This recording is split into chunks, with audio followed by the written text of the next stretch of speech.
Let's get corrupted. What is going on, everybody? It's your boy Joe with Meteoric Serpents coming back at you for the Colubrid Corruption podcast. Guys, it's episode number 40. I always get excited when we reach the episode milestones like in the tens. It's always fun to kind of see that progression. And it's just been really awesome. It's been almost one full year of Colubrid Corruption.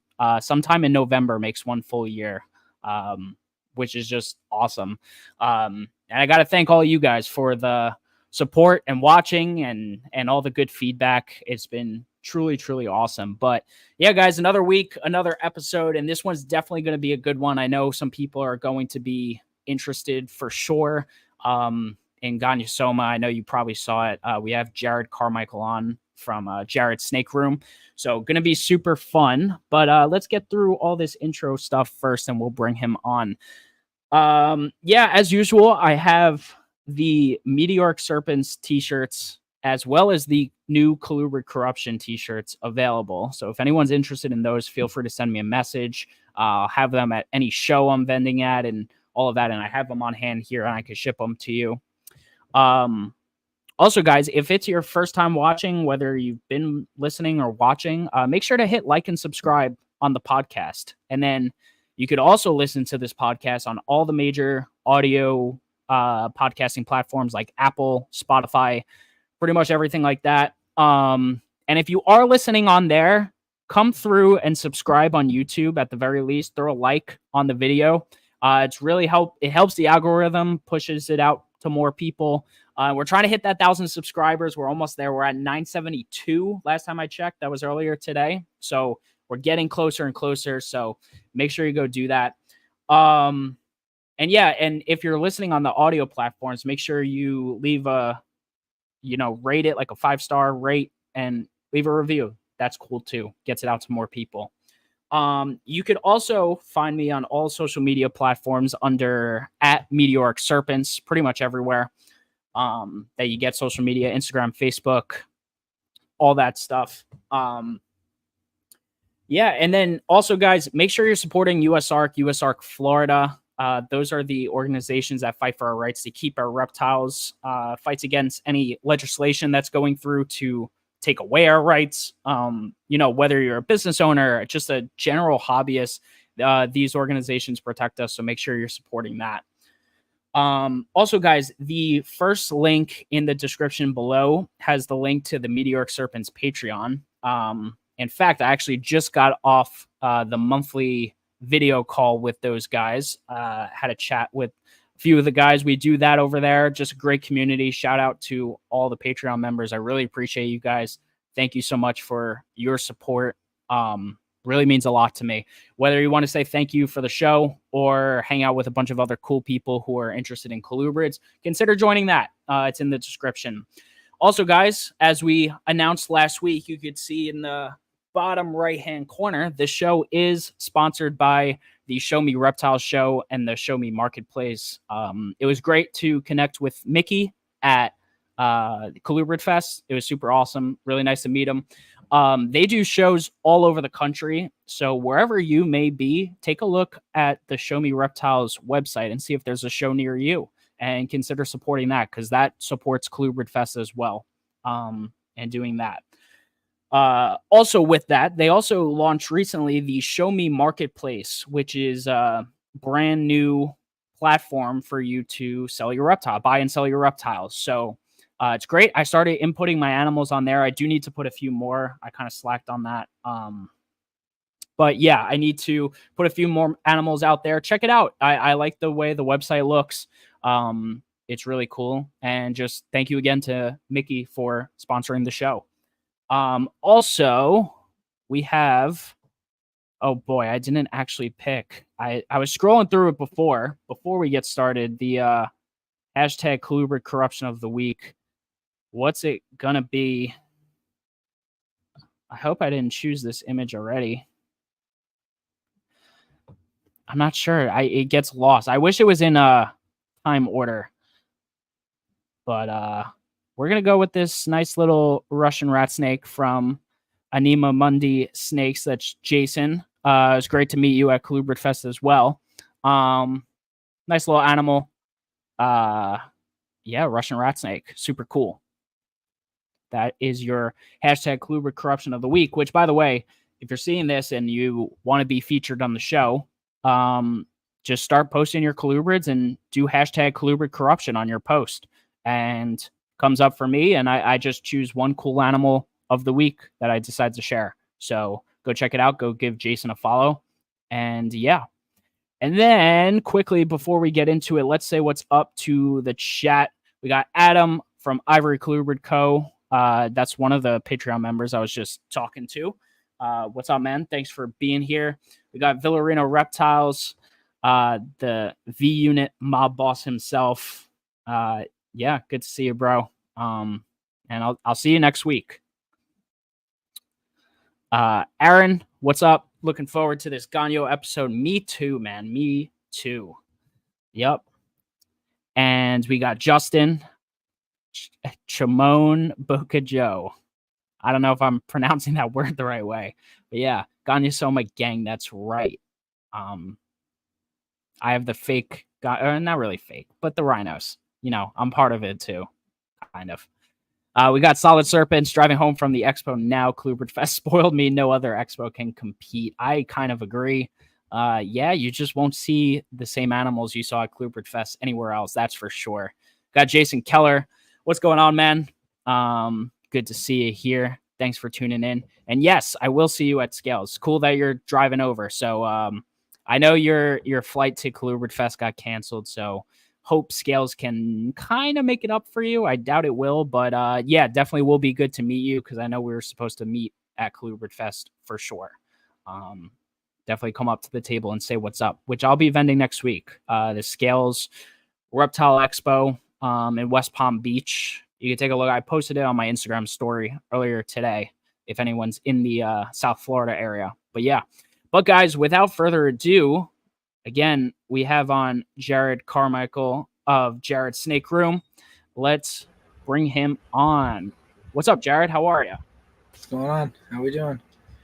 Pretty good, man. Pretty good. Well, one, thank you for coming on. I really appreciate it. I know both myself and definitely people who watch and listen to this are looking forward to this because, you know, as the title implies, the Gonyosoma genus in general, they're a little more elusive, a little harder to come by, especially captive-born animals. So I know people kind of want to hear what magic you got going on over at your house. But before we kind of get into all that, I really want to know where the reptile hobby kind of started for you and how that kind of segued into where you are today.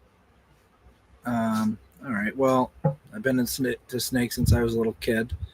I went to a daycare, and there was a swamp behind the daycare, so there was always tons of snakes and toads and all kinds of fun stuff to catch. And my mom had a friend that had a bunch of snakes in her yard, and she brought me a snake in a box, like in a shoebox, and it actually looked like it was like ran over with a lawnmower. It was missing its tail. It was a garter snake.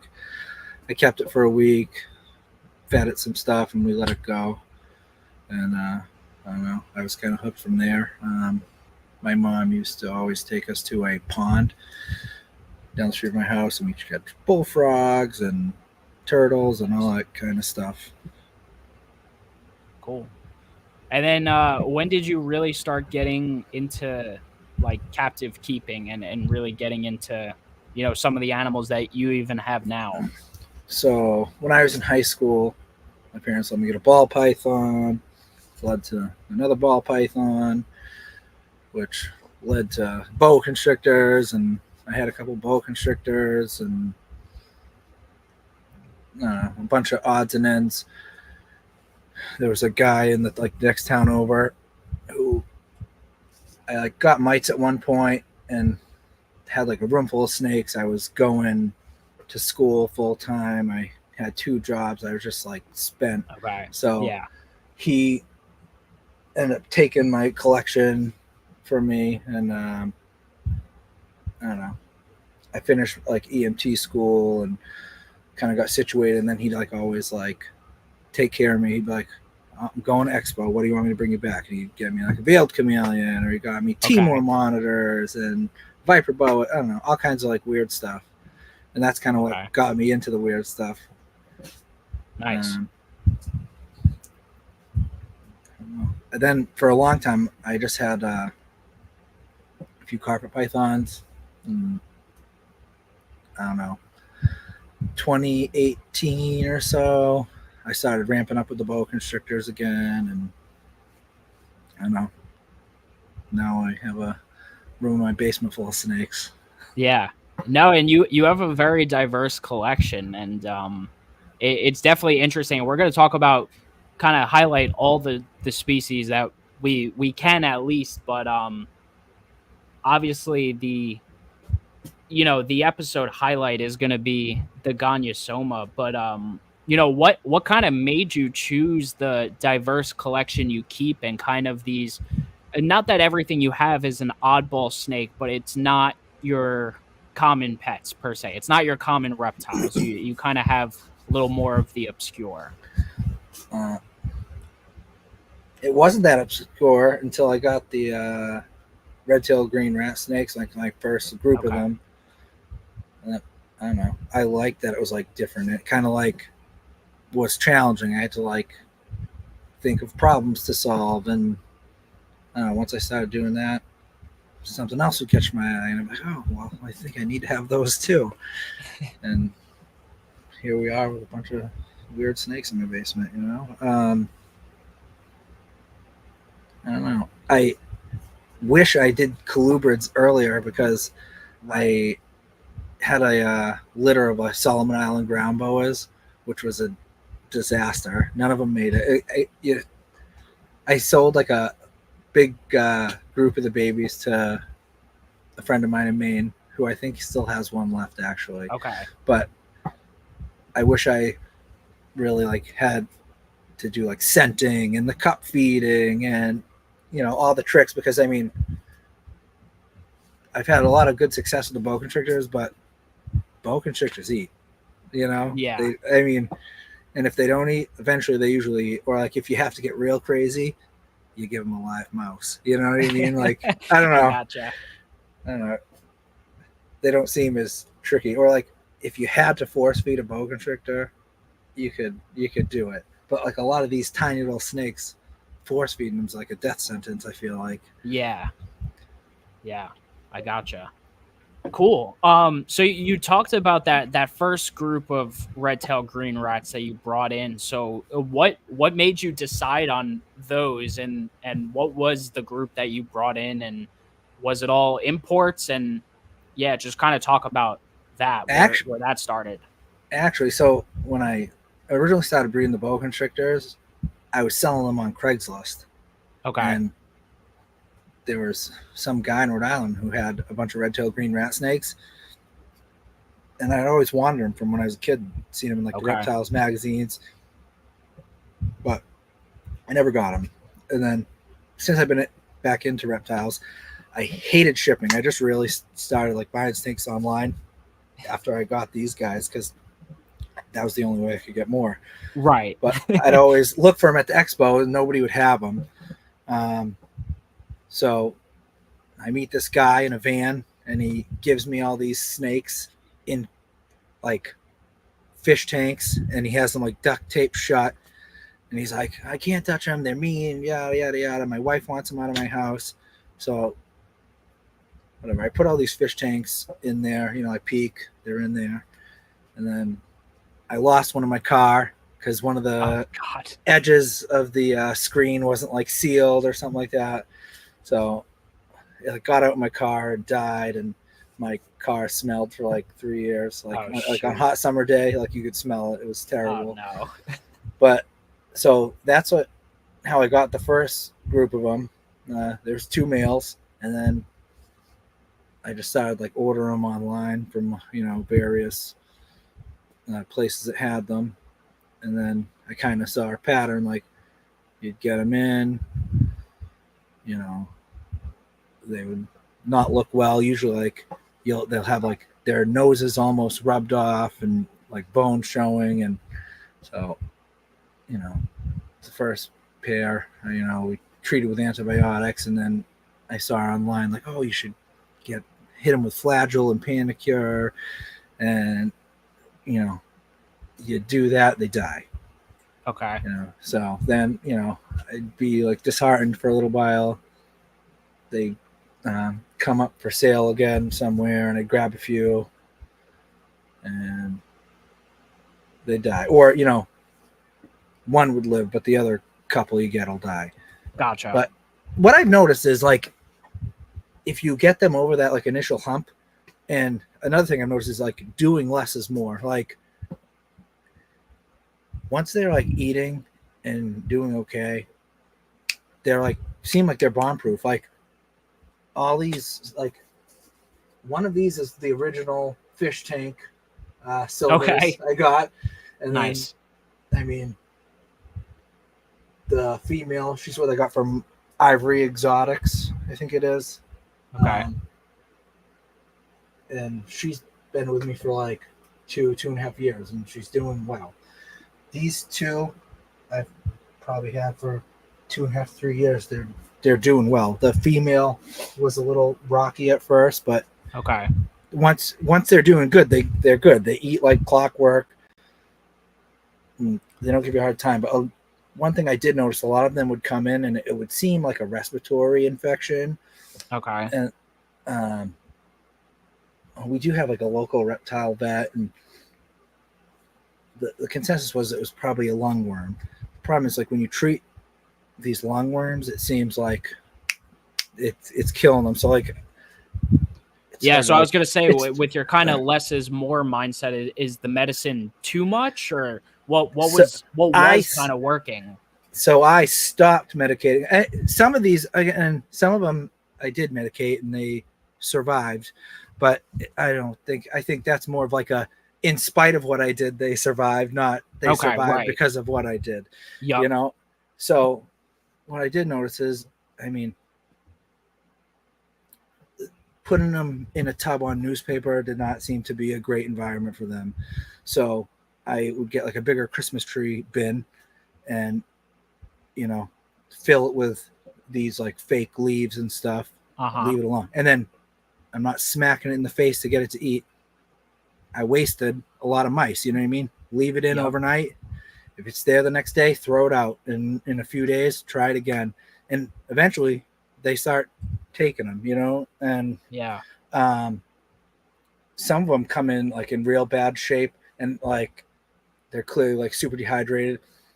I put them in a big pin and those pump sprayers, just drill a little hole, hit it with the pump sprayer for like 10-15 minutes, and they'll drink a lot. I have like videos on my phone. They're probably on my Instagram somewhere too, of like, it's like a little makeshift rain chamber, and you make sure they drink a lot and then empty it out, put them back, leave them alone. Right. Interesting. That seems to be what I've noticed, is like less is more. The Panicure and Flagyl, if you're really dead set on doing it, I would not do it until they're doing really well. Okay. That's super interesting. So I did start doing some like Flagyl and Panicure on some of them, but like I'm not like holding them open, I'm sticking Flagyl and Panicure on there. I like inject it in a meal.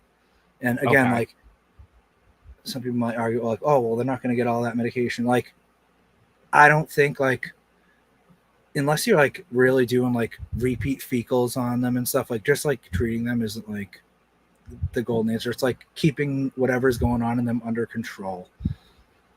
Got it.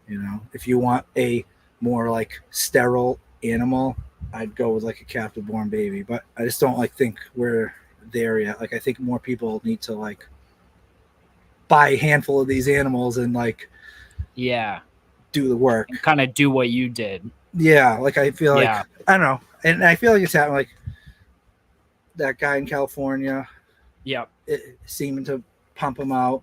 I think Chaz will, over the next year or two, is going to start pumping stuff out, I think, and they'll be more available, I think. Yeah, no, definitely. And it's interesting what you brought up, and we were kind of talking about it beforehand, but it seems like if enough people did put the time and effort into it, because you get them to breed, and we'll talk about what you do for breeding, but like, if there are more people who are willing to put that kind of work in and mess with the imports and get them to work, like we could have a lot more captive bred animals and stop relying on these imports, Well, and I don't even think it's like just that they're imported. I feel like they're probably not treated well because they're, I don't know what these people that are buying them and selling them for $150 are paying for them, but I bet it's not a lot, and it's not very incentivizing for these people overseas to, keep them separate and Right. treated as well as some of these more high dollar animals. Like I've seen like those marginatum are coming in now, and they look mint, and that's not like how most of these are coming in. I will say it seems like the Malaysians seem to come in better shape from what I've seen. But Okay. I've taken brief looks at Dan Malari's list before, and I wonder if I think he's messed with them. I'm not 100% sure, but if you get a guy like that to start messing with them a bit more, I'm sure that would help out the U.S. hobby a ton, because he takes good care of his animals and makes sure they're like good to go before kind of distributing them. I've tried to get some stuff from him over the past like few years, but like he wasn't shipping at one point, and when I had funds, he didn't have them. Gotcha. But, yeah, you know how it goes. But again, like I feel like it can't be just on him, right? Like there's got to be a handful of people, working with it. Yeah. Cool, man. So let's kind of get into the 101 of Gonyosoma oxycephalum. I kind of want to go through everything that you do with your animals. Kind of just starting with the list. What's your kind of guide for general husbandry of how you keep your animals? And I see cages and rack systems in the back. I'm not sure if you utilize both, but if you want to start at like baby and how you get them to adulthood. So I feel like I might, if I had like a captive born animal, I might not feel like I need to have them the way I have them, right? Like, okay, I'm doing like I wouldn't say bioactive, but semi-bioactive, naturalistic, right? Like there's like the bugs and stuff in there. There's live plants, but I do like, every 2 or 3 months, I get rid of all the soil and stuff and start fresh. Gotcha. Whereas if like I had like captive born stuff, I'd probably just do the cocoa chips, and you could change it more frequently. But my goal is to like disturb them as least as possible. I gotcha. So my babies, I start in, I don't know what this bin is called here. V18s, it looks like. V18 maybe. And he's having here. Oh, this guy's a few months old. Okay. He's eating pinkies, and I'll keep them in here for like probably a year and a half or so. Yeah.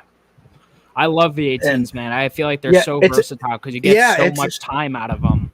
It's a really great, and I feel like, I don't know if they make like a half version, they'd probably be fine in that too. But they have, it's called like the it's V15, I think, and then Freedom Breeder makes the same thing called an FB5, where in that rack you have right there, you could fit 3 across instead of 2, so it's just a skinnier tub. Yeah, so maybe I in the future could buy a couple of those. But I mean, this works, and I have plenty of them. But that's what I start with, and then from there, let me see if there's anything. This tub's like the next size. It's okay. More of like a longer rectangle, taller tub. And then I haven't had any holdbacks long enough because I've been doing a poor job being my best customer and holding my stuff back. One, so I have a male Malaysian I produce in here with my female Malaysian, but I mean, I would say he probably would have done fine in a what is the 41 quart tubs, but Yeah. I don't know. I like to see him. Right. Um, Okay. I see a lot of people online going crazy about like putting them in tubs. I feel like I don't think it's like a detriment to put them in tubs. I mean, the babies seem to do really well in the tubs. Yeah. I mean, that's Have you that's noticed? a debate for another day, I guess. Gotcha. So you haven't had any like captive bred animals in like some of those more naturalistic setups, or do you? I do. I have a wild caught female Malaysian, and I have a F1 Malaysian Okay. in with her. But it again, that's suspect because like I feel like that's the right thing to do for her. You know what I mean? Right. Right. So And I this. co-have them. Okay. Yeah. Kind of like I know people do it with rhinos and with Persinum and Yeah. stuff like that. It seems like, you know, the Gonyosoma genus itself does well when cohabbing in pairs. I feel like there's almost like a dither effect. Like, or I guess maybe people won't know. Like, so I gotcha. I know fish. oh, yeah, But yeah. okay. So you've done fish, Yeah. right? So I did African cichlids for a while, Okay. which I feel like was helpful. Again, I don't know. I feel like every time you do something different, like you can learn from it. Yeah, And definitely. like again, like the colubrids, I mean, have been awesome because like you learn all these cool tricks and tips for feeding, and so again, I kept them all separate at first, and then I did notice I started putting them together, and like they weren't breeding at first, but they're calm, they're hanging out, and I don't know. I thought I was like crazy at first, and then I did like separate them a while because I wasn't getting any breeding activity. Okay. And you could tell like they act different when they're by themselves. So I don't know. I think there is like some sort of like dither effect where like they see the other animals calm and not freaking out, so they're not freaking out. Gotcha. That being said, like after I did that, I was like, oh, maybe I can cohab everything, and you cannot cohab everything. You know, it just like it doesn't work. It's like sometimes you put stuff together, and like if someone is buried in the corner all the time, that animal's stressed out, and this isn't working out.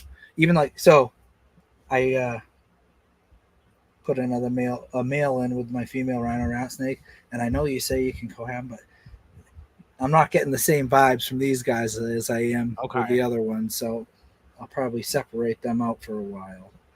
And same thing that I have a pair of the Persinum, and the male was just like relentlessly breeding the female, like relentlessly. So like I don't know, I felt like it's just too much, so I had to separate them. Maybe I shouldn't have because she gave me infertile eggs last year, but but she, I just felt like that can't be healthy for her, like to always be like getting pushed around the cage, and so I did separate them, or I have them in a it's almost like a 2x2 cube. I wish I had a picture of it here. And I just drilled like a 2-inch hole and put a fitting between it, so now when it's like time for them to breed, I just remove that fitting. Gotcha. And they can be like in an interchangeable cage. Nice. And if I need to feed them, I can just put that fitting and throw them in between. Yep. Cool. Two cages. And Aaron wanted to know in the chat, at what point do you find it, like, are you comfortable cohabbing, I guess, the oxycephalum? Is it an age? Is it a size thing? What's kind of your... So again, like I haven't like held back enough stuff. Like, so I waited until this male to put him into the female.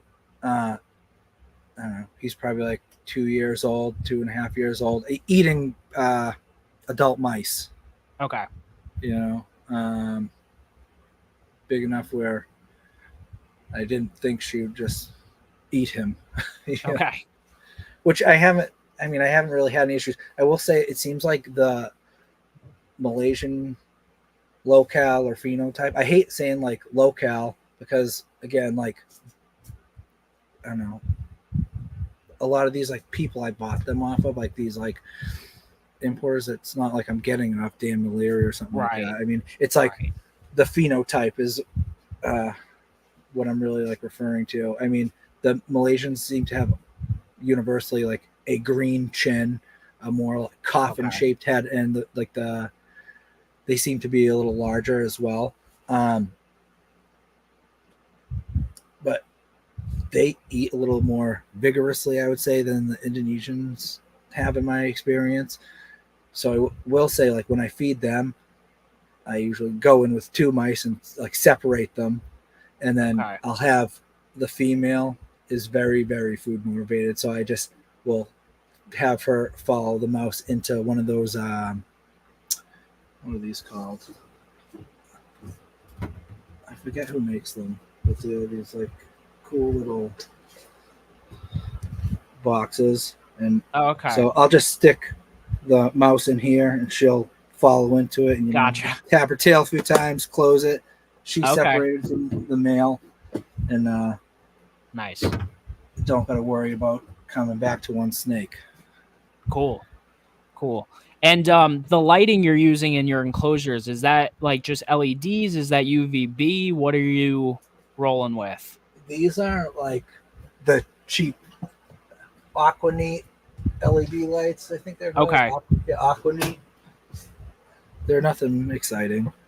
Okay. No, because I was gonna be curious if you were using UVB, if you noticed any effects. But like even with the LED, have you noticed it affect behavior whatsoever? Have you seen them more active, perhaps, or no? So, to be honest, I feel like if I didn't have like a little camera in my room, I would think they spent all their time hiding. Okay. My light in my room is hooked up to like the main switch in my basement. So when I come down here, I like go through the door, turn the light on, and the lights come on. So by the time I make it to my room and open the door, they're usually like in their hide or on the ground hidden. But like if you watch them in the camera, they're like out and about all day. Interesting. They like don't stop.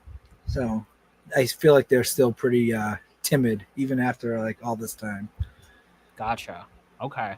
And so they're cruising, and you leave the lights on all day, or these lights are on a timer, so I try to like mimic what's going on outside. I just have these on. Gotcha. For the podcast, more or less. Yeah. No, that's cool. All right, cool. And then, I know one thing with these snakes are the attitudes. It's been talked about for as long as I know and what I've known about this species. How have you seen the difference between your captive bred and wild caught individuals in terms of attitude and maybe even feeding response and just handleability and all that stuff? So again, I mean, I feel like coming from like bows and stuff, it's like the colubrids are so different, but I mean, I don't know. Yeah, I mean, I saw you grab that guy before, no problem, right? Yeah. He's fine. I mean, if you're going in there, like, usually they'll strike at you. The hesitation is always the thing. I always tell newer keepers that it's like you can't hesitate. It has to be smooth motion. And I feel like you have to like learn that the hard way, right? Like it's like hard to like train your brain, but like even like the bigger ones, usually it's like a bite and a run. Okay. A bite and a run, and I mean, again, like once they're in the corner and they're cornered, they'll like S up and try to like hold their ground, but usually again it's purely defensive, just so they can bite and run. Okay. So I don't know. Do they want to like be taken out? No. But yeah, I don't know. I just recently got was it Chinese beauty snakes? Yep. They're not as bad as that. Like those are worse, I think. And really? I have some tiger rats, which are way worse. Okay. Yeah, so I don't know. I don't think they're that bad. And they're not that big. It's hard. Yeah, and I was curious about like size as well, and what are you seeing in terms of size? Because I was always under the impression that they get quite large, but am I mistaken? I mean, they're not like black rat snake large. Like I guess, I mean, they're bigger than a corn snake. I would say the males are probably like corn snake size, like big corn snake size, but they're not huge. They're not like big as a boa constrictor. It's I don't know. It's hard to say, right? It's all depends what you're keeping, right? Like right. Again, I don't know. I breed a lot of boa constrictors. I mean, they seem tiny compared to the boa constrictor. Okay. Right? You know, gotcha. I don't know. They're bigger. I mean, they're bigger than the rhino rats. I would assume no to this question. Are they bigger than king rats or longer? So that's a no. Well, so I don't have king a ton rats of are experience. Huge. Yeah, I have a friend that lives down the street who had a king rat snake, and yeah, that snake was big, and that snake was also like a lot more dramatic. I would say, like, I feel like these guys really aren't that dramatic. Okay. Yeah, I mean, king rats just look mean all the time. It's just the way the scales they're are. slapping their like tails against the side of the cage. They're like making a big, I don't know. I feel like I got to handle. John Lohman brought his big, massive king rat, like I think it was a male, to Daytona this year, and that thing was a monster. He let me hold it.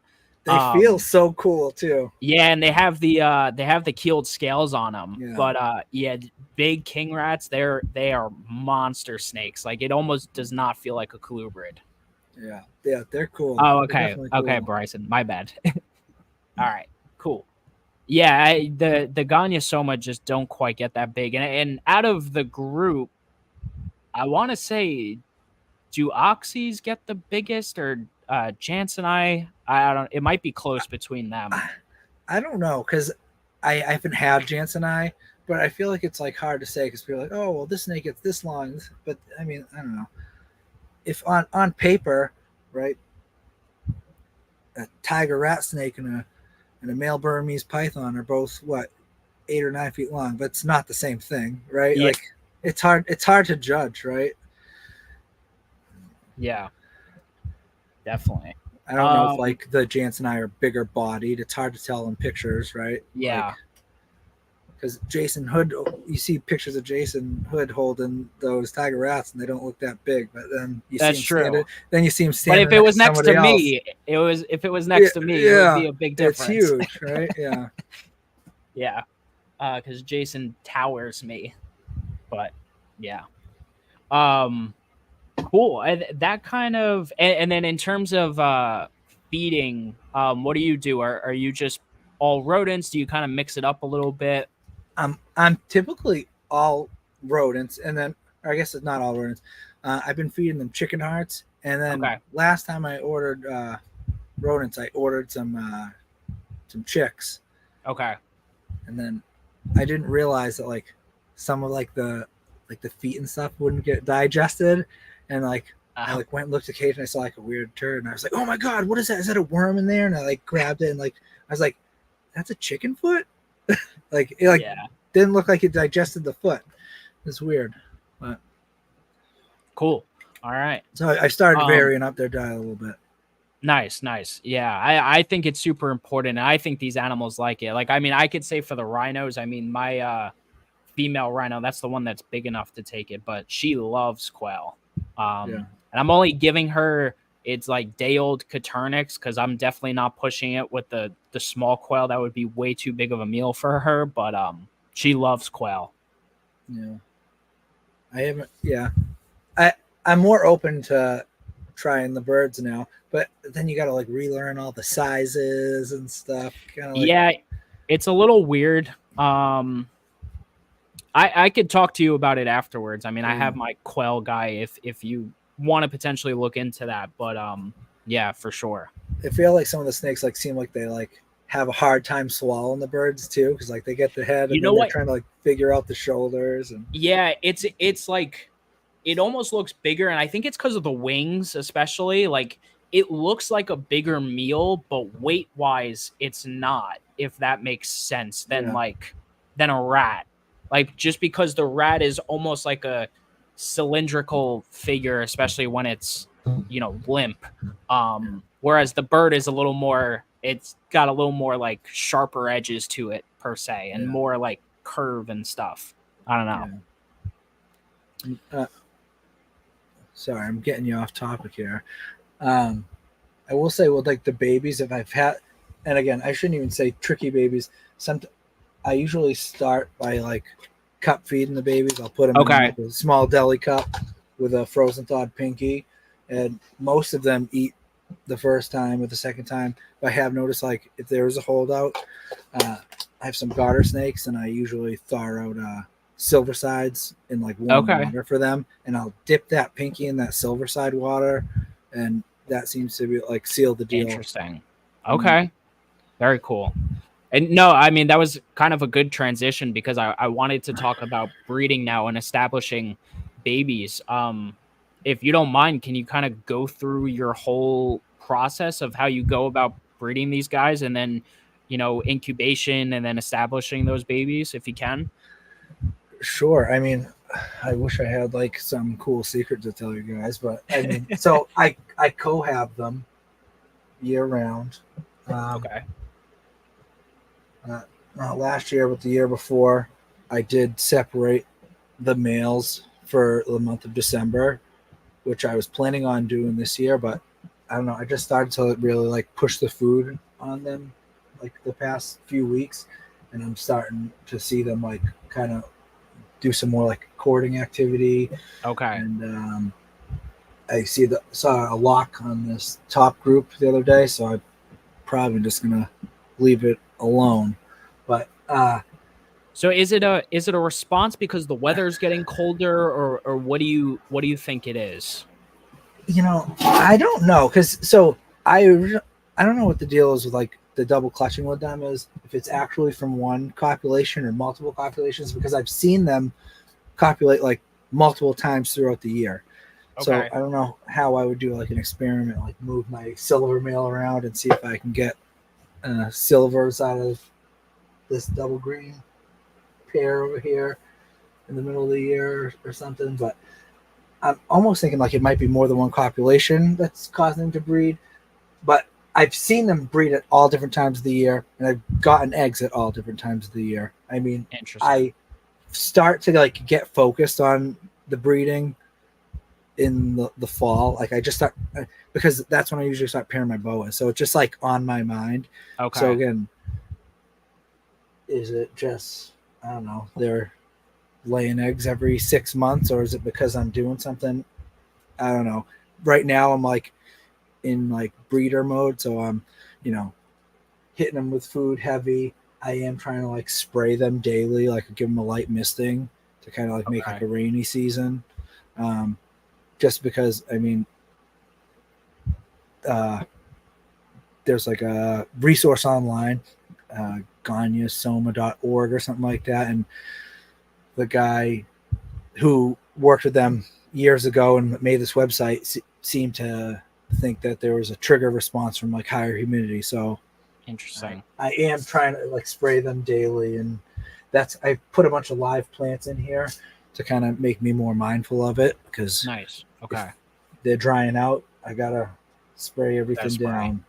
I will say that live plants have their own problems. So I just got all these little fungus gnats in with some of these new plants.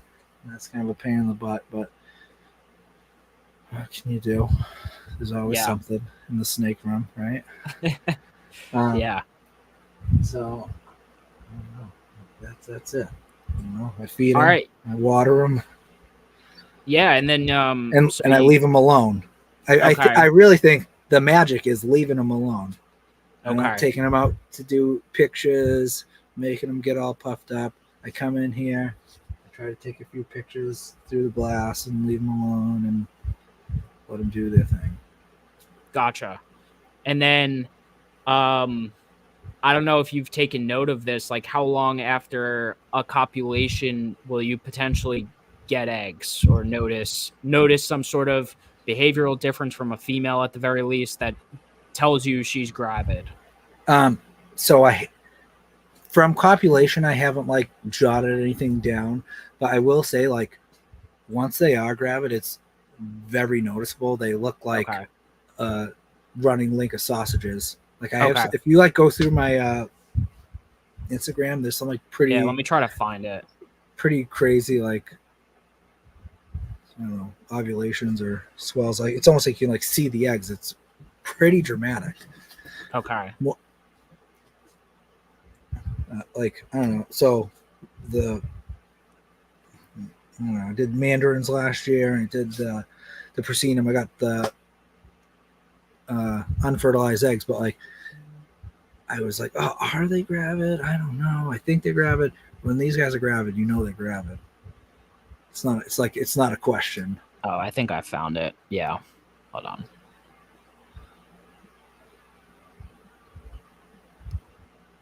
This picture. No. So I guess that is the prasinum actually. Oh, it is. Oh shoot. Yeah. My bad. Yeah. No, it's okay.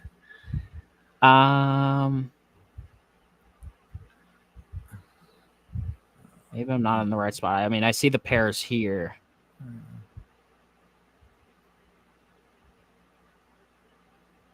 No. Okay.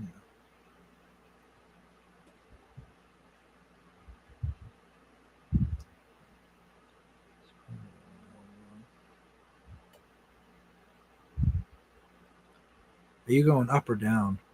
I'm going up. Should I keep going farther? I would go get it. Go down. I don't know. Oh, okay. There's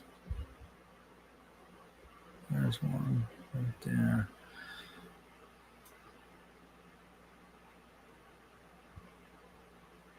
Those are big eggs.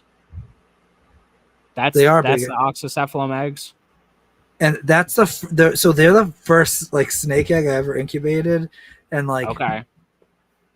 I don't know, I felt like I was like, there's got to be something wrong with these eggs because they are thick. They're so thick, and after and they're definitely weird. After like doing some other snakes, I definitely think they are probably thicker than normal. Okay. Interesting. Yeah, that's super cool. All right, and then when it comes to incubation, where do you kind of go from there?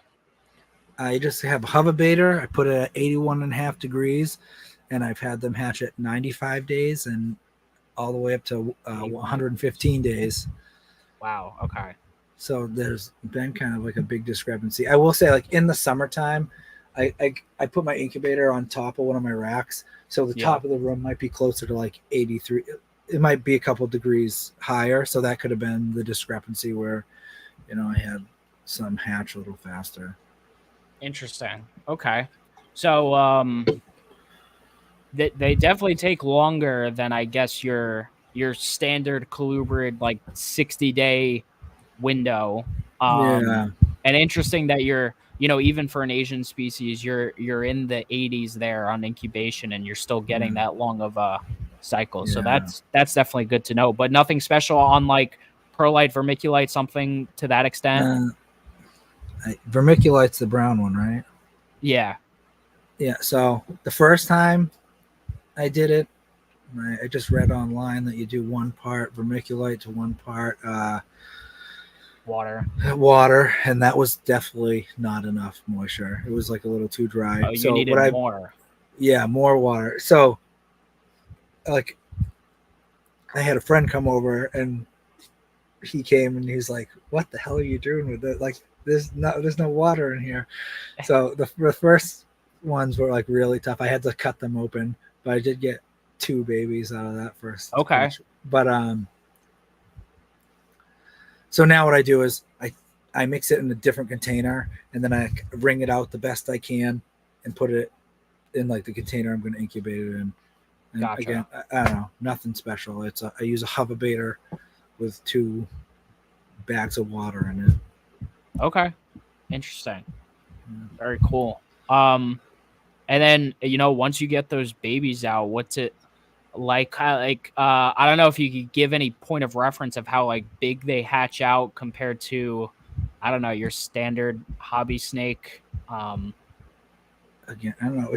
It's hard to They say. come out I assume they come out a bit bigger, gauging the size of those eggs.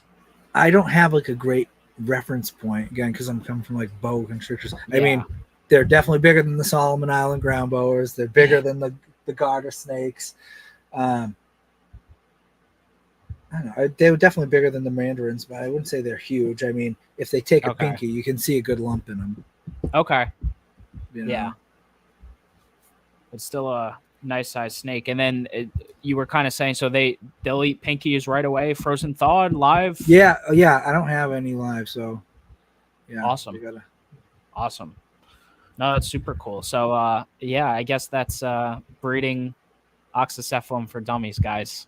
Yeah. I don't know. I think like as more people do it, it's just I think having a good animal is half the battle. Yes. Right? Yes. So I don't know. There was a lot of like weird ones I saw posted online this year, but I just like I don't know.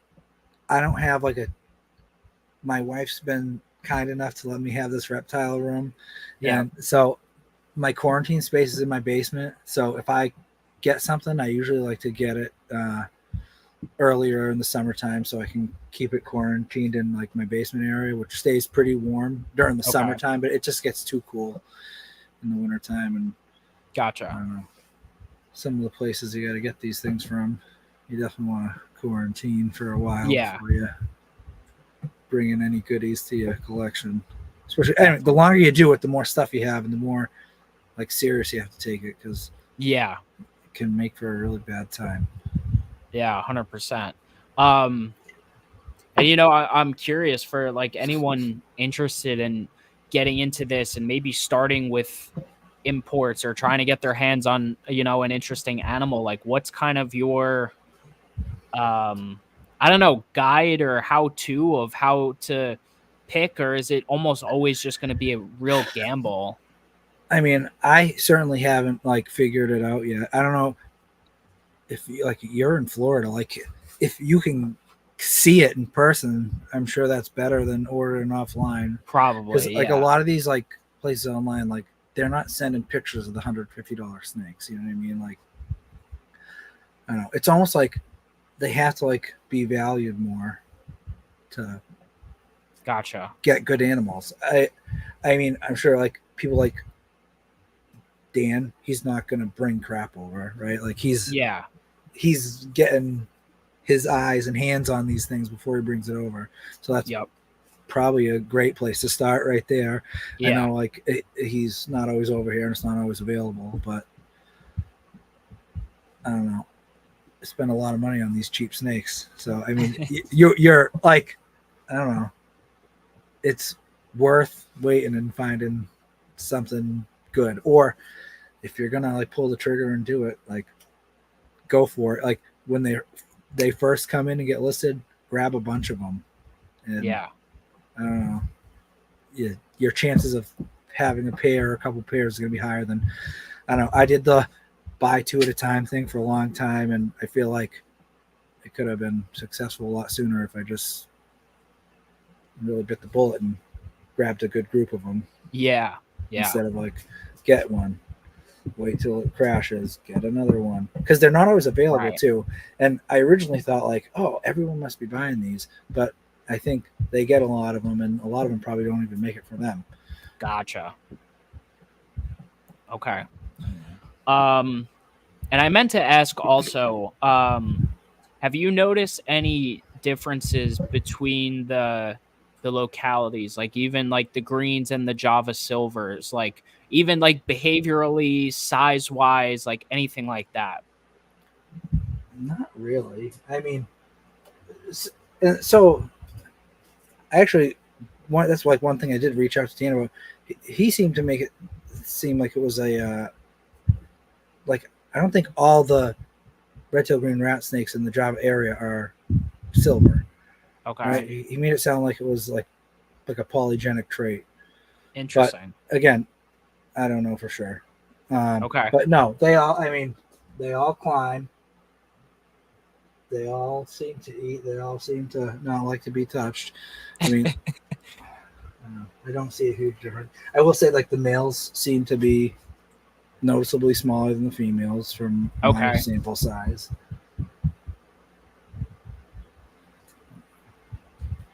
Cool. These two are And watching us out of their little okay, cave here. nice.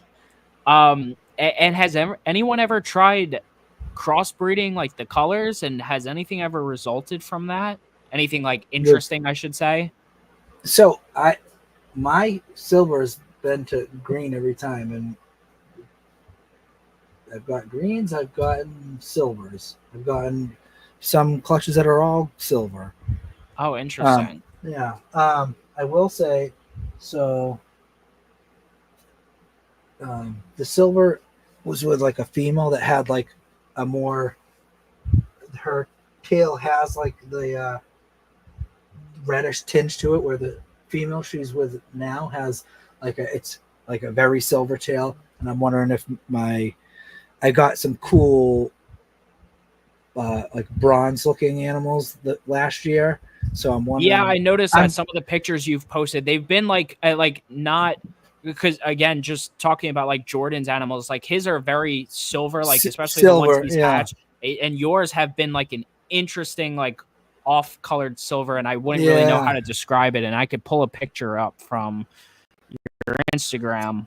So I'm curious to see if with this female they're more silver looking, but I think I showed this one off a week or two ago as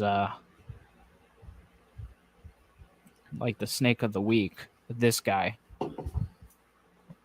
Yeah, and I had noted like I almost see like almost like a green on the head. Am I accurate with that, or is that some weird like reflection? Yeah. Okay. So this is the only holdback I have right now. Hold on, I'll put you on. Yeah. And make you big. There you go. Oh, it's almost like a more. It's hard to tell in this crappy camera, but again, it has like that bronze coloring to it, and does have some like green blushing on the head. That's super cool, man. So, what about? I'm sorry. Go ahead. So my male is like doesn't have like a speck of green on him. He's like as like silver as it gets. But I noticed some of them like have like cool, like they're silver and then they have like yellow freckling through them. There definitely seems to be some like variability, which is cool too. Okay. Because I feel like people like, not when everything doesn't look the exact same, So I feel like there is some cool variability you can get with them as well, which is kind of cool. And like the babies you're selling, captive bred babies, like what do they typically run around? I've been selling around 400, 450. Nice. Okay. I will say, the first year I produced a bunch, I probably like gave away more than I sold, or like ended up trading with people, or like I don't know, someone like just bought one off me. I'd like, all right, we'll give them a pair. It's like I don't know, I like want people to like have a pair. Like I want these to like I want this to grow. I don't want, because it seems like I don't know how into these guys you are, but if you like go to that Gonyosoma.org page. Yeah, I don't think I've been on it.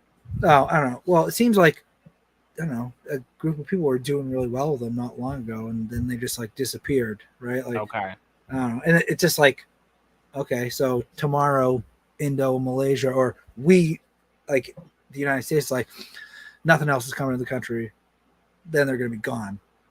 It's like, who doesn't like an awesome, cool green snake? Yeah.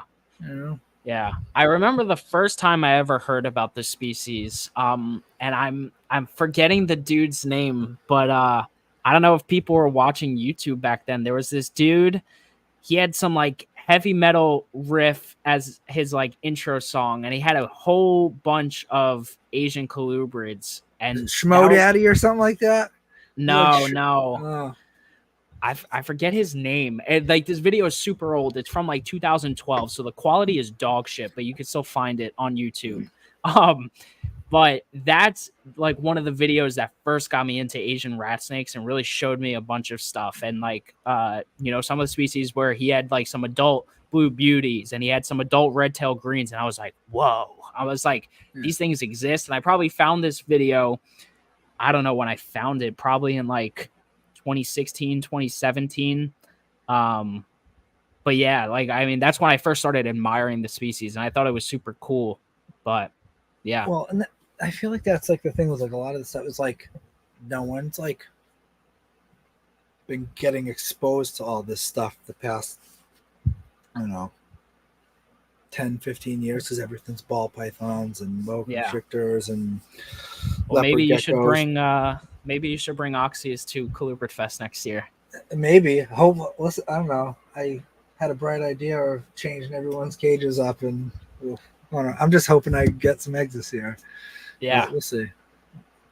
I would love to go to Colubrid Fest this year. It'd be cool. I've already started like picking my wife's ear about it, and she was like, "Oh, we can bring the kids. It'll be great."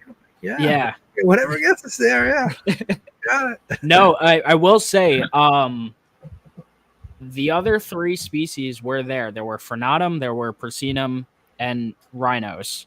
But the one that was missing was oxycephalum. So they definitely need that representation. So hopefully maybe you could bring them next year, but we'll see. We'll see. I'll probably have to drive up there. Yeah. Whether I bring stuff or not, I want to go next year pretty bad. Yeah, definitely. It'll be a good time for sure. Cool. I think we covered kind of everything on those guys. Was there anything I missed or anything else you want to elaborate on with that species? Not that I can like think of really. Okay. Yeah, and then just talking colubrid wise, I did forget that you bred the mandarins last year, but I'm kind of curious to hear about those. I haven't talked a whole lot about mandarin rat snakes on here, but what's been your experience like with those? They're pretty shy, from my experience. I mean, I have them in like an enclosure right now, which I do think I'll probably end up moving them into more of like a bin type system because they're never seem to be out ever. I mean, maybe at night they're out, but never when I'm in the room. But I don't know.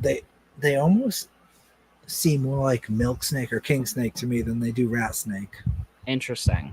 I don't know. They've got like that, like, I don't know. You know how king snakes are kind of like twitchy? Yeah. Yeah. I don't know.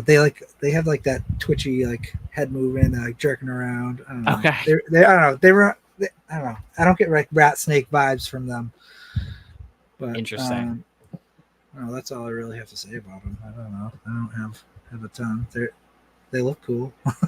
Which like locality or they're not like locality. I got them as Chinese, but no like specific locality. Gotcha. They're smaller. They're definitely not the big ones. Okay. Gotcha. Another kind of highlight from your collection, sticking with the Asian rat snakes. I know you keep some Porphyricia, and we kind of share in that. Yeah. I know you have Coxeye and Volanti, which I have as well. And you have some of Matt's Volanti, right? Yeah, I got some from Matt last year. Yeah, nice. Or the year before, I don't know. Recently. How big of a group do you have? 5 of them. I don't remember. Oh, nice. 3 males or 3 females. Yeah. Okay. Cool. I have 5. And then I have 1.1 Coxeye, and then I have a Pulcher in there. Okay. Nice.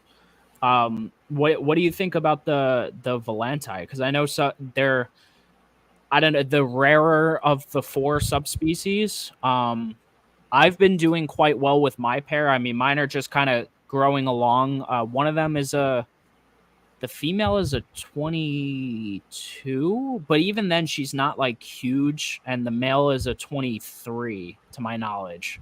or a 24. Mine are all on fuzzies. Mine, I think, are 23s. They're not huge.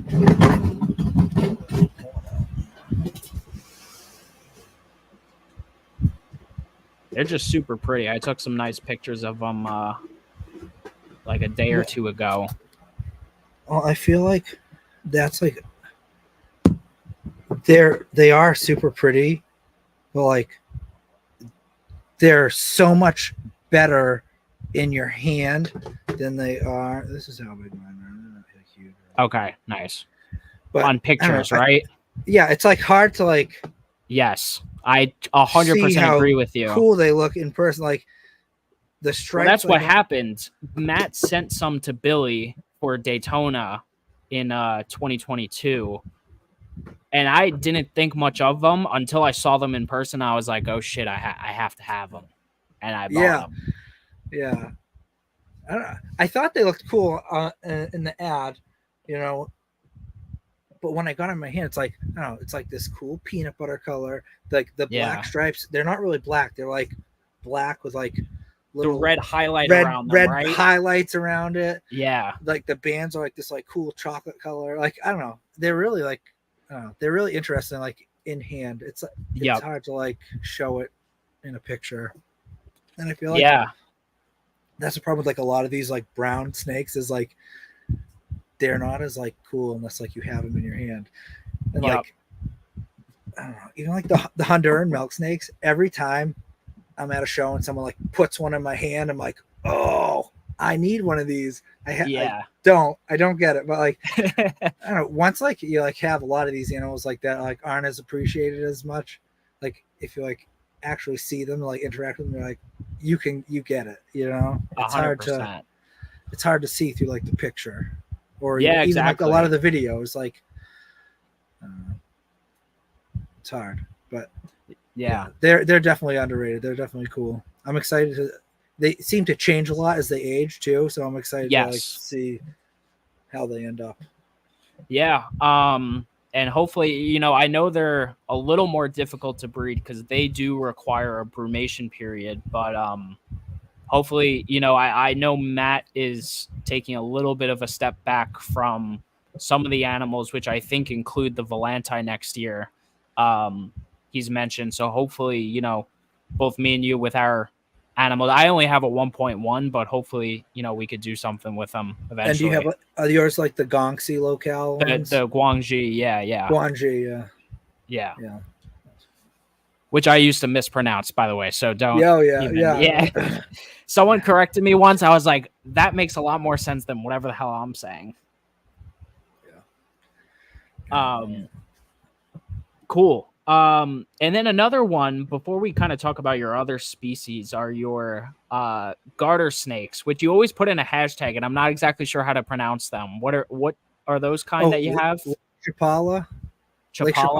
Yeah. Okay. Yeah, those are interesting. Cool. I don't really hear or see about those too much besides you kind of posting them. That's someone you should have on your podcast is Rob Shea. He does Shea. Yeah, I'm gonna ruin your life. You're gonna go on. The garter guy on Instagram.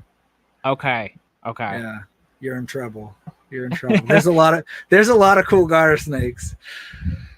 You know what? I know there is. I just I don't know. I'm like, as cool as they are, it's not that I don't have a desire to keep them. Is like they don't stick out to me as much as some other species. That's what I thought too, right? So I have a buddy that lives close to me, and he does a lot of garter snakes. Okay. He has this Florida blue garter snake that's like literally the size of like a ball python. It's crazy. Really? Like, it's just like I just didn't think garter snakes got that big. I mean, I'm exaggerating. It's not the size of a ball python, but it's huge. It definitely could eat a small rat. There's no question in my mind. But he sent me home with like some baby Florida blue garter snakes, and like so I don't know, I had them in like an exoterra in my room, and it's like they're very interactive. Once like you start feeding them, like they'll come out when you go in your room, and when you feed them, they'll come like eat right off like a little plate. I don't know. Right. They're very personable. They remind me of like a lot of like lizards. Okay. Yeah, I mean, garters just with all their behaviors, and they're so different compared to everything else. Even the the And live birth, the these ones get big too. oh, do they? Yeah, that's cool. Um, and obviously you've had some success with them as of late. How many times have you bred these guys?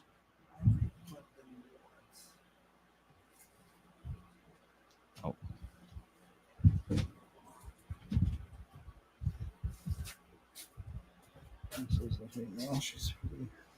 oh, there we go.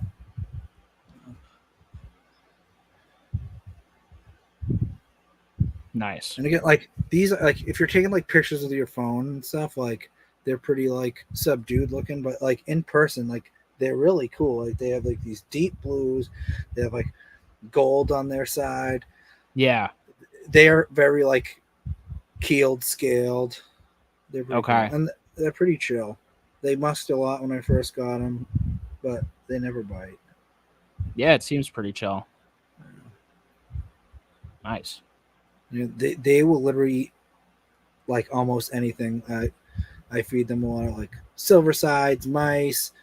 What else do you feed? Chicken hearts, hard boiled eggs cut up. Okay. Very cool. Nice, man. Cool. Yeah, definitely a little bit bigger. They're definitely like they're thick. They're not even that long, but like it's a thick snake. Now I did want to like any main colubrids that you're keeping that I missed. Obviously, I know you have the rhinos. I've had plenty of rhino episodes though. I wanted to do the oxy deep dive. Rhinos. What else? The mandarins I had. I got the Persina, the rhino, the bamboo rats. You know about, and then I have. I just recently got a pair of the Chinese calico beauties. Oh yes, you posted those. Yeah, but they do not like me that much. I like them, but they don't seem to like me that much. Okay. Yeah, the Chinese, I mean, with all the morphs too, they are just like a very cool snake. Yeah. The calicos are really nice. I really like the E positive albinos. Some cool stuff in there. One of the cows is a hypo calico, which I don't know if hypo is actually albino or not, but it looks like it would be. Yeah, I know it's it gets a little confusing with those guys, right? Yeah. Nice. And always because it seems to me that colubrid keepers are always diverse with their collections. I always let people give some spotlight to some of the other stuff they keep. So what about non-colubrid stuff? Because I know you got plenty of that as well. If you want to give some highlight to some of your species. What else do I have in here? I've got a pair of Amazon tree boas, which are kind of cool. Okay. Definitely. Which I bred not last year, but the year before last year. And so they only end up having like one living baby, in which if you don't have cameras in your room, they're like so cheap now. Like you really should, because you're probably missing a lot of stuff that's happening in your room. So I knew she was gonna lay, so I had the camera like set up. So they like eat the dead babies and the slugs. So I would have thought, oh wow, they just had a single baby, but she had a big litter of babies and she ate most of them. But they're dead. But I don't know, it's just cool behavior you would miss. Yeah. Cool. Then I have a bunch of boa constrictors, just like regular boa constrictors and like some morphs and stuff. Nice. Some leopards. A little bit of that. Yeah, Aaron, I probably need the Zirkles for that. They would make a good guest to deep dive on on Chinese beauties and all the morphs there.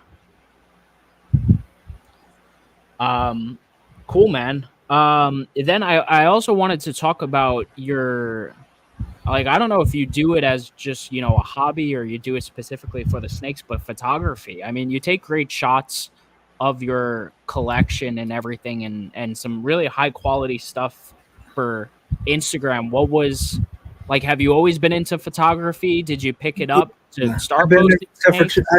I've been into photography for a long time. I like mostly did just like for my family and pictures of bugs and stuff when I was younger. Okay. But I do have like a wedding photography business. Oh, nice.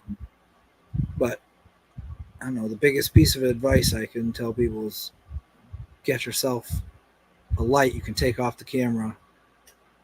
Or if anyone really wants to get crazy, is look into the Strobus blog, and that'll teach you how to use like you can always get like lights, right? Like continuous lights, but you can like do some really cool stuff with flashes if you can get some like remotes and triggers and stuff.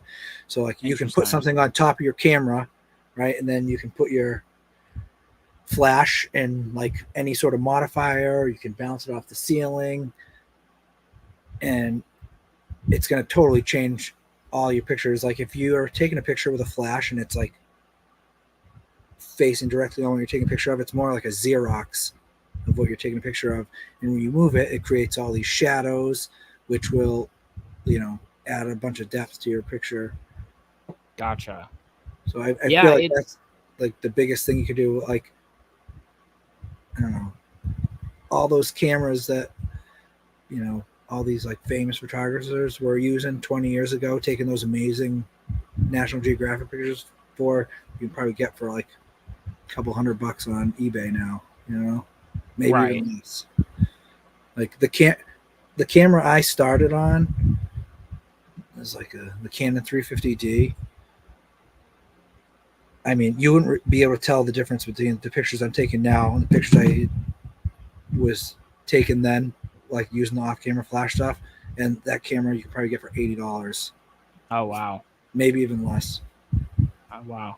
Yeah, I it's always been something that I've wanted to lean into, but then on like, even the other hand is like, I keep most of my stuff in relatively simple setups and racks. Like, even some of your shots with like the naturalistic setup, I mean, it just looks better in all honesty. People with caging setups are going to have better photos because they have a more interesting background and stuff. But then I'm curious, and I'm just going to pull up your Instagram again real quick because I see you use this one a lot. Is this part of the enclosure, or is this a little setup that you have for pictures? No, I will literally go outside, take a cookie sheet, and I'll go find like a cool little like planted area or like something like in my yard with some grass. I'll use a flat shovel, throw it on a cookie sheet, and bring that in my kitchen and set up some lights in my kitchen. Okay. Yeah. Very cool. No, that's awesome. Yeah, because I've always wondered that, because like taking the snakes outside is like, I do not want to mess with that, especially some species. Like the porfs, like no way am I putting them on the grass. Even like the adult Texas rats, sometimes I'm just like I can grab you, but like you might be a little bit faster than I expect, and I'm not risking that.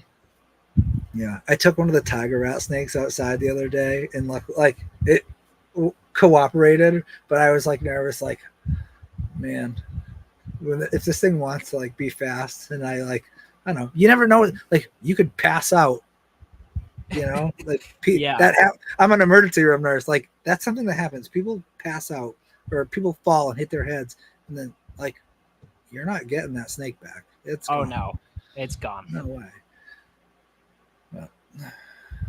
But no, that's super cool. Yeah, the photography stuff is always awesome, and I always like seeing how creative people can get with their reptiles, and even just taking like the naturalistic shots in the enclosure. And even sometimes I'll snag a good picture with my iPhone. Like sometimes all it takes is like, you have the latest iPhone and you get a good angle with good lighting and like a good flash. Like it's all lighting. It's all lighting. Like yeah. almost any camera can take good pictures if the lighting's perfect. You know what I mean? Like my goal when I do I'll try wedding, to. oh. No, you're good. Like I just took a couple pictures in the last couple of days, and they're nice. Like nothing special. So the problem with like your iPhone camera is like it's trying to like situationally take the picture, right? So I don't know, are you familiar with like ISO at all? I'm not. So you know, sometimes when you take your picture, it'll look all grainy and you'll be like, how come this picture's so clear normally, but if it's a little dark, it's grainy. It's like your iPhone like wants to like take the easiest picture for the camera, whereas if like you add lights, it doesn't have to like work as hard, so it'll get that cleaner picture. Right. Like when you take the pictures of your snake in a cage and it's like right under the light, it's going to be like that nice, crisp, beautiful picture. But you know, if it's a little darker, your camera like will bump the ISO up, which will give your interesting, give you that grainy look. Okay. Why is this not letting me share? Oh, here we go. Is that sharing the right way? Like even like oh, you got like, Baranax? Yeah, I have a pair of them. Nice. Yeah. That's on my list. Yeah, man. You would definitely like them too if you like, you know, the Gonyosoma. Like they like just their behaviors in general. Feed them like this? I haven't had to. They've been good on drop feeding. Because Palm Beach Colubrids, they raise them up to yearlings. Like John won't sell them unless they're yearlings. Yeah, I think that's also because he wants to. That's also because he wants to hold back probably some of the good ones, and they start to change a little bit. But like, but yeah, like you know, like even those tub pictures, like if you get good focus and like decent background lighting, but also the flash, like sometimes you can get high quality pictures. But even like I'll admit, my pictures are boring because they're just sitting on, you know, the cocoa husk, and it's not anything special, you know. I don't know. I always get excited when I see anyone taking a picture of like an oxy. I don't care if it's in a box or in, you know, I don't know. People like seeing like that. Oh, somebody else is into this stuff. Yeah.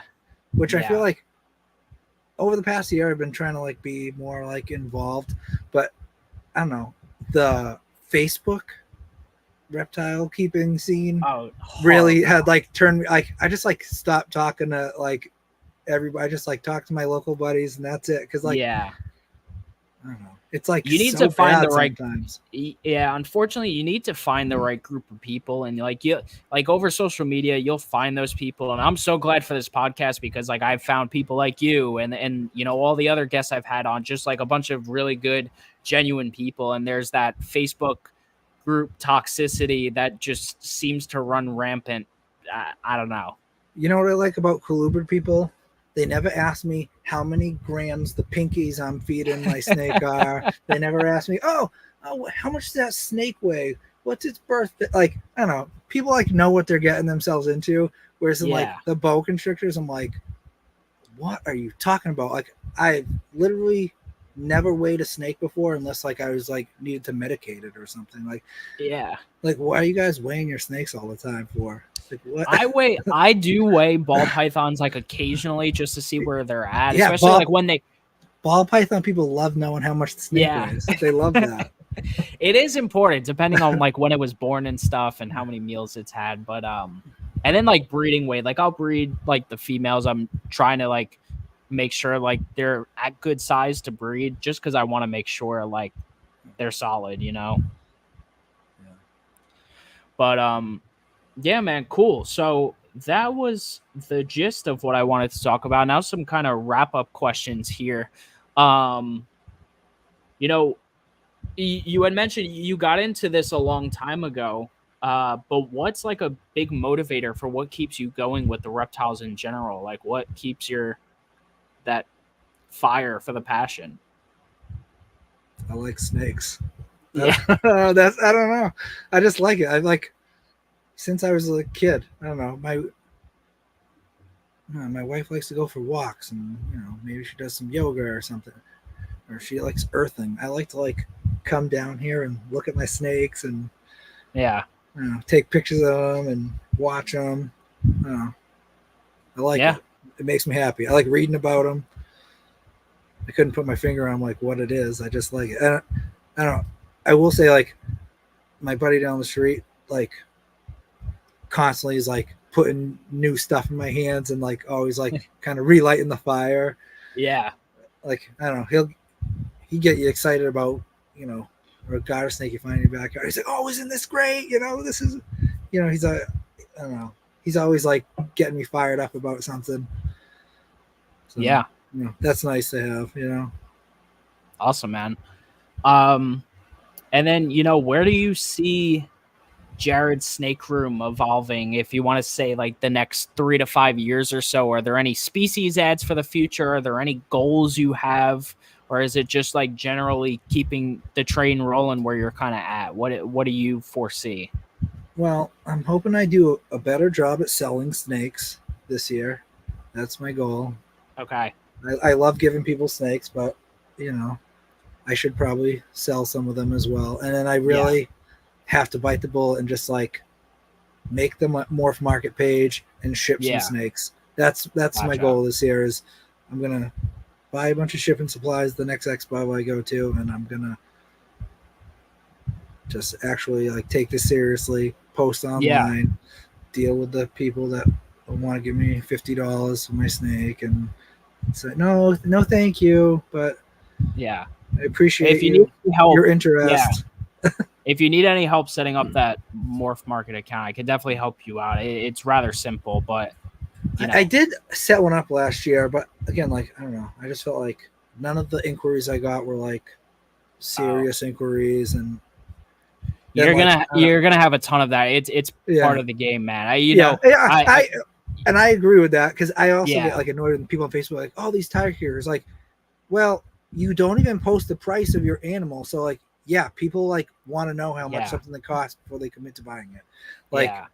Oh, you should know the value. I don't know, the value is what someone is willing to pay for it. Exactly. That's I love boa constrictors.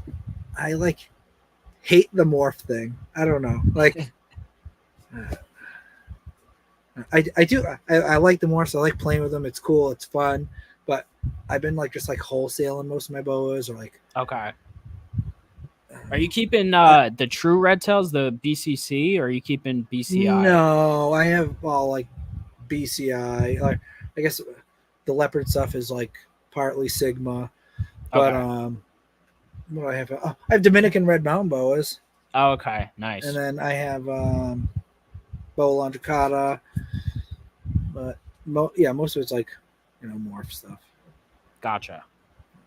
Cool. Awesome, man. My kind of last one, but what would you say to someone looking to get into let's say Gonyosoma oxycephalum? What's kind of your elevator pitch for the species? Whether it's someone who's new to colubrids or brand new to the hobby in general. My elevator pitch? I don't know. They're cool green snake that don't. I mean, I don't know. People like chondros and they just sit on a stick. These are actually cool. They slither around. They do stuff. I will say chondros are cool, but chondros these are do cool. Move around a little more. Chondros are cool, but this is my elevator pitch. People can't know that those are cool too. Gotcha. Don't buy a chondro. Buy one of these. Okay. Yeah. No. I really appreciate you coming to talk about them. And especially something so rare. I've seen you, even you've made some posts on Instagram, your 2 pin posts, kind of your guide of how to even just set up the animals. And people don't realize how kind of you kind of go simplistic and what you do, and you're, don't touch, just kind of leave them alone method. It's good to see that you're willing to kind of spread that information in the hobby, because, you know, sometimes with rarer species or harder to keep species, people will gatekeep that stuff. So it's cool that you're open about it.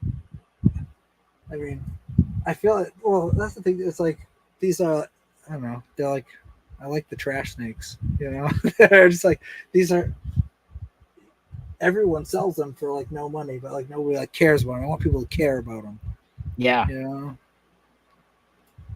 Yeah, definitely, man. Well, you're definitely on the right track to continue propagating them in the hobby and making them, you know, not a trash snake. Not a trash snake. Yeah. Yeah. We'll yeah. see. For sure, man. Cool. Any last words you want to leave off on? But otherwise, you know, thank you so much. I do have the link to Jared's Instagram in the description, so anyone watching this, go give him a follow on Instagram. I have that there. But yeah, anything else you have to say to anyone who is watching or anyone else who will watch later? No, thank you for having me. Yeah, of course. All right, hell yeah, man. I'm going to throw you in the backstage. If you want to hang out a couple minutes, I'll run the outro and we'll talk after. Sounds good. All right, thanks. All right, guys. What another fantastic episode of Colubrid Corruption. I hope you all enjoyed. I hope this was insightful to you all of, you know, Gonyosoma oxycephalum. Definitely a great episode, super informative. Definitely makes me want this species even more. You know, knowing they're super cool, seeing how he even interacted quickly with that hatchling. You know, I would really like to work with more of the Gonyosoma species because I have rhinos now. So yeah, just a big thank you to Jared for coming on and talking about them. But yeah, guys, if you enjoyed today's episode, once again, please feel free to leave a like on today's episode. Make sure you're subscribed to the channel. Again, trying to chase that 1,000 subscribers. Go listen on all the major audio platforms, Apple, Spotify. Rate, review, and, you know, subscribe to the podcast on there. Feel free, leave that review.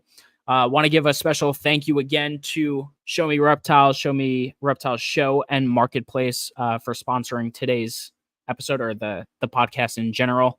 And again, you could follow me on all the major social media platforms at Meteoric Serpents.